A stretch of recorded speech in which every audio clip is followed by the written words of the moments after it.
গোটা পৃথিবীর মুসলমানদের অবস্থা পর্যালোচনান্তে এটি প্রতীয়মান হয়েছে, প্রমাণিত হয়েছে। মুসলমানদের দুর্দিন আর দুর্দশার পিছনে সবচেয়ে বড় কারণ হচ্ছে আমরা আল্লাহর কোরআন থেকে দূরে সরে গেছি। কথা বলেন ঠিক না ঠিক? আজকে কোরআন থেকে দূরে সরে যাওয়ার কারণেই সারা দুনিয়ায় মুসলমানরা নির্যাতিত, নিপীড়িত, নিগৃহীত, লাঞ্ছিত, শোষিত, বঞ্চিত, অপমানিত, পদদলিত। কথা বলেন ঠিক না ঠিক?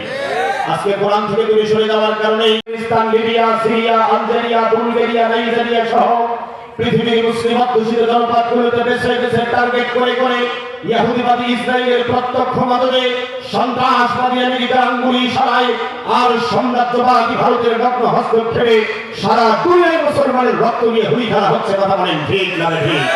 তারই ধারাবাহিকতায় সেই ষড়যন্ত্রের অংশ হিসাবে ৫৬,০০০ বর্গ মাইলের প্রান্তীয় মাতৃভূমি বাংলাদেশ, শাহজালাল, শাহপারান, শামাকদুম, শরীয়তুল্লাহ, তিতুমিরের প্রান্তীয় মাতৃভূমি বাংলাদেশ, লক্ষ লক্ষ শহীদের রক্তের বিনিময়ে অর্জিত লাল সবুজের প্রিয় মাতৃভূমি বাংলাদেশ, ৯০% মুসলিম অধ্যুষিত আমাদের প্রাণের প্রিয় মাতৃভূমি বাংলাদেশেও একটি ছোট্ট মহল সুপরিকল্পিত ভাবে ইসলাম, মুসলমান, ইসলামী আন্দোলন, ইসলামী নেতৃত্ব এবং ওলামায়ে কেরামের বিরুদ্ধে সুগভীর ষড়যন্ত্রে মেতে উঠেছে। কথা বলেন ঠিক না ঠিক? সুতরাং ফিরে আসতে হবে, কোরআনের কাছে ধারণ করতে হবে শুধুই কোরআন। এই কোরআন শুধু সুমুখাইলে দায়িত্ব শেষ হয়ে যাবে না। কোরআন দিয়ে শুধু মিলাদ মাহফিল পড়লেই কোরআনের হক আদায় হয় না। রমাদান কারিমে কোরআন দিয়ে শুধু খতমে তারাবি পড়লেই কোরআনের হক আদায় হয় না।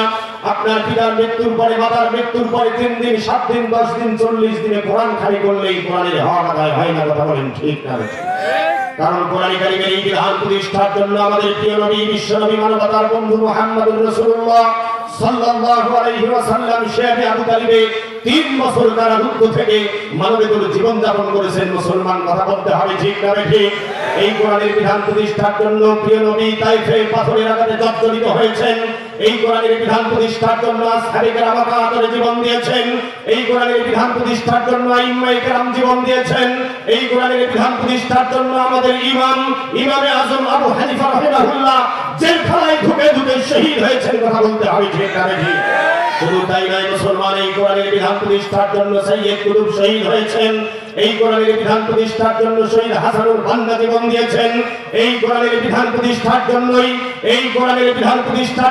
কোরআনের পাখি যিনি ৫০টি বছর গোটা বিশ্বময় কোরআনের দাওয়াত দিয়েছেন, যার হাতে হাত রেখে অসংখ্য মুসলিম কালেমা পড়ে ইসলাম কবুল করে মুসলমান হয়েছেন, সেই কোরআনের পাখি আল্লামা দেওয়ার হোসেন সাইদি কোরআনের বিধান প্রতিষ্ঠার আন্দোলনে নেতৃত্ব দেওয়ার অপরাধে বছরের পর বছর অন্ধকার কারাপ্রকোষ্ঠে মানবেতর জীবন যাপন করে কোরআনের পাখি আল্লামা সাইদি কোরআনের জন্য শহীদ হয়ে দুনিয়া ছেড়ে চলে গেছে। কথা বলতে হবে ঠিক না ঠিক?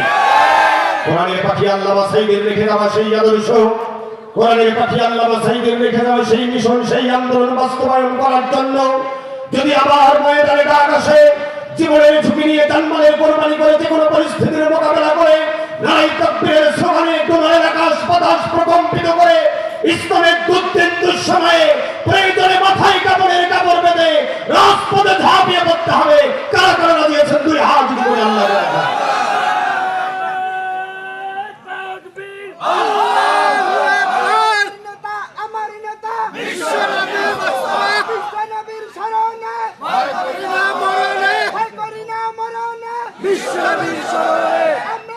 আলহামদুলিল্লাহ।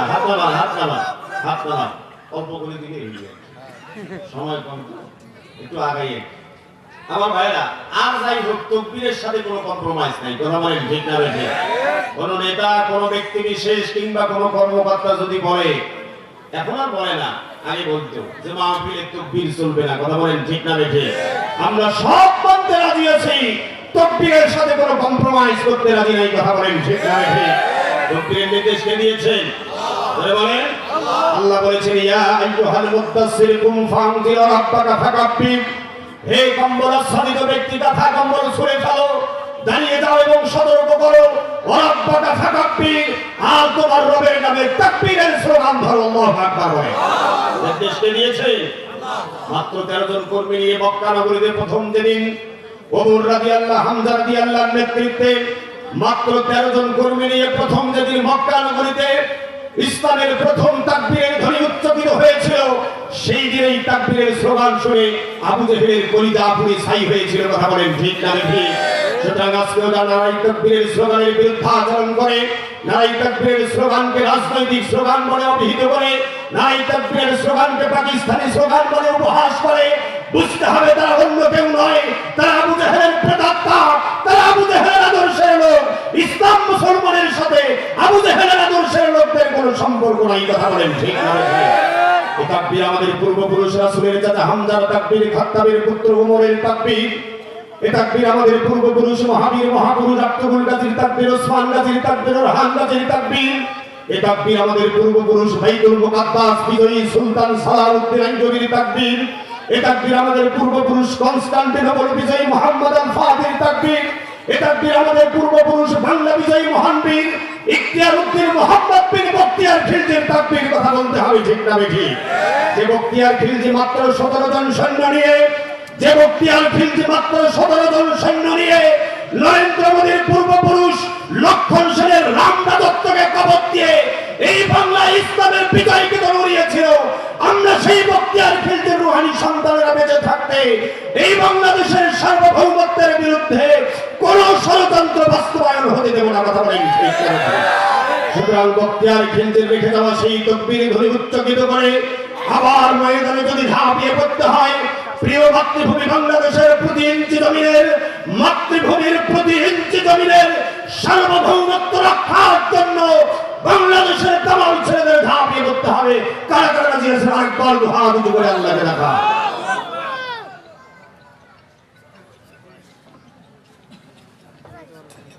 কষ্ট হচ্ছে? কোনো অসুবিধা? হ্যাঁ আমার ভাইরা, মাহফিলগুলোতে আসলে আপনারা একটা কমন স্লোগান দেন, সেটা হলো সব সমস্যার সমাধান। যেটা বলেন সব সমস্যার সমাধান। আচ্ছা, সব সমস্যার সমাধান যে আল্লাহর কোরআনে আছে, এই বিষয় আছে আপনাদের? আছে আছে? কথা আমার না আল্লাহ? যেটা বলেন আল্লাহ বলেন وَنَزَّلْنَا عَلَيْكَ الْكِتَابَ تِبْيَانًا لِكُلِّ شَيْءٍ وَهُدًى وَرَحْمَةً وَبُشْرَى لِلْمُسْلِمِينَ وَنَزَّلْنَا عَلَيْكَ الْكِتَابَ নবী যে কিতাব তোমার উপরে নাযিল করেছি, তিবয়ানান লিকুল্লি শাই, এই কিতাবের ভিতরে আমি আলোচনা করি নাই, এই কিতাবের ভিতরে আমি সমাধান দেই নাই। দুনিয়ায় এমন কোন সমস্যা নবী আমি রাখি নাই। জোরে বলেন সুবহানাল্লাহ। ওয়া রাহমা, এটা পথ নির্দেশিকা এবং অনুগ্রহ। অবশ্যই মুসলিমিন, আর মুসলমানদের জন্য যাবতীয় সুসংবাদ আল্লাহর এই কোরআনে আছে না বলে। সুতরাং আজকের আলোচনার জন্য বরকতময় কালামে পাকের সূরা আরাফ, বলেন কোন সূরা? বলেন কোন সূরা? সূরা আরাফ আয়াত নম্বর 96 পাঠ করেছি। আল্লাহ পাকের দেয়া তৌফিক সাপেক্ষে তেলাওয়াতকৃত আয়াতে কারিমার উপরে আলোচনার জন্য একটা বিষয় আমি নির্ধারণ করেছি। বিষয়টা হলো ক্ষুধা দারিদ্রতা মুক্ত, সন্ত্রাস চাঁদাবাজ মুক্ত, বৈষম্য মুক্ত বাংলাদেশ গঠনের ফর্মুলা। আলহামদুলিল্লাহ বলেন, আলহামদুলিল্লাহ বলেন। এই ক্ষুধা দারিদ্রতা মুক্ত বাংলাদেশ গঠনের জন্যই জুলাই আগস্টের আন্দোলনে আমাদের ছেলেরা ওয়াকাতরে নিজের জীবন বিসর্জন দিয়েছে। কথা বলেন ঠিক না ঠিক? এই সন্ত্রাস চাঁদাবাজ মুক্ত বাংলাদেশ গঠনের জন্যই আমাদের কলিজার টুকরা সন্তানেরা আন্দোলনে জীবন দিয়েছে। কথা বলেন ঠিক না ঠিক? এই বৈষম্য মুক্ত বাংলাদেশ গঠনের জন্যই আমাদের রংপুরের কৃতি সন্তান শহীদ আবু সাঈদ 2 হাত প্রসারিত করে বুলেটের সামনে বুক পেতে দিয়ে বলেছিল, বুকের ভিতর তুমুল ঝড়, বুক পেতেছি গুলি কর। সুতরাং এই বৈষম্য মুক্ত বাংলাদেশ, ক্ষুধা দারিদ্রতা মুক্ত বাংলাদেশ আল্লাহর কোরআনে আছে না? আছে আছে। সত্য কথা হুজুর উইলের কথা কি কোরআন থাকে? আছে আছে ভাই, কোরআন সব আছে না নাই? তাহলে ক্ষুধা দারিদ্রতা মুক্ত বাংলাদেশ কিভাবে গঠন হবে এটা বোধহয় কোরআন নাই। আমরা আল্লাহকে জিজ্ঞেস করলাম, আল্লাহ শহীদ আবু সাঈদের রেখে যাওয়া বাংলাদেশ, শহীদ বীর মুগ্ধর রেখে যাওয়া ক্ষুধা দারিদ্রতা মুক্ত, সন্ত্রাস চাঁদাবাজ মুক্ত, বৈষম্য মুক্ত বাংলাদেশ আমরা গঠন করতে চাই। তোমার ফর্মুলা কি? কালামে পাকে রব্বুল আলামিন মোটা দাগে ক্ষুধা দারিদ্রতা মুক্ত বাংলাদেশ নির্মাণের জন্য, সন্ত্রাস চাঁদাবাজ মুক্ত বাংলাদেশ গঠনের জন্য, বৈষম্য মুক্ত বাংলাদেশ গঠনের জন্য গোটা কালাবে পাকে মোটা দাগে 4 দফা কর্মসূচি ঘোষণা করেছেন। জোরে বলেন কয় দফা? জোরে বলতে হবে কয় দফা? এক হাতের 4টা আঙ্গুল উঁচু করে দেখিয়ে বলেন তো কয় দফা?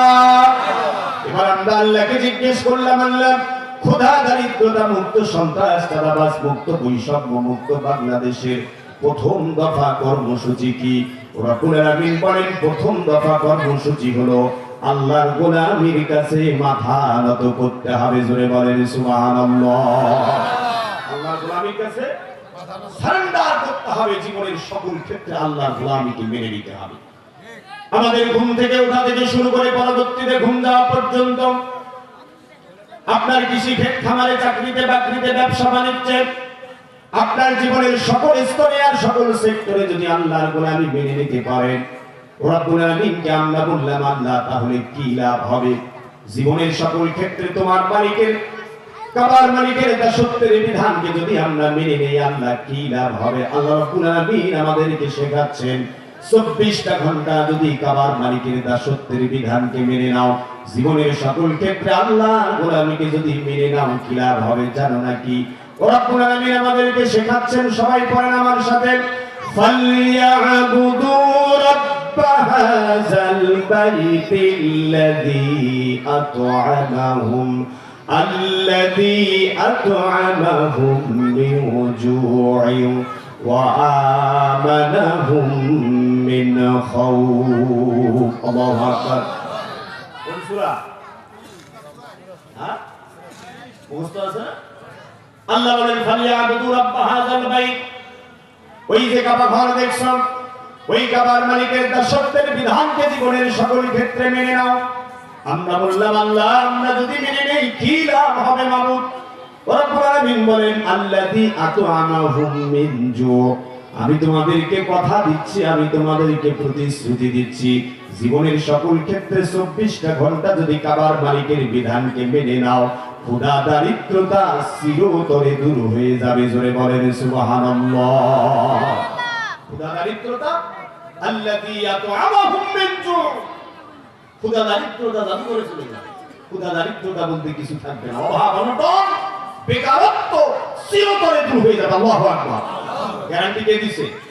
জোরে বলেন গ্যারান্টি কে দিয়েছে? আল্লাহ। বিশ্বাস হয়? বিশ্বাস মুখে, ভিতরত নাই। কথা বলে?